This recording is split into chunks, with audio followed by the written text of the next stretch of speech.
Hi friends, welcome to my channel. ఈ వీడియోలో మనం సూపర్ స్టార్ కృష్ణ గారు అలాగే సహజ నటి జయసుధ గారు కలిసి నటించిన ఆల్ తెలుగు మూవీస్ గురించి వీడియోలో తెలుసుకుందాం ఫ్రెండ్స్.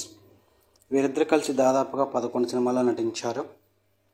1 శక్తి, 2 అమాయకుడు కాదు అసాధ్యుడు, 3 బంగారు కాపురం,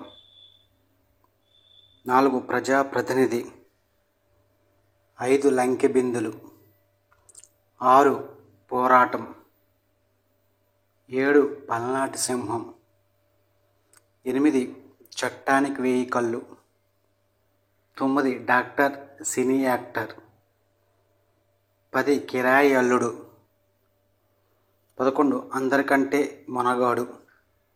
ఈ మూవీలో ఏ మూవీ అంటే ఇష్టమో కింద కామెంట్ రూపంలో తెలియజేయండి. ఈ వీడియోని లైక్ చేయండి, షేర్ చేయండి, అలాగే మా ఛానల్ని సబ్స్క్రైబ్ చేసుకోండి. Thank you for watching.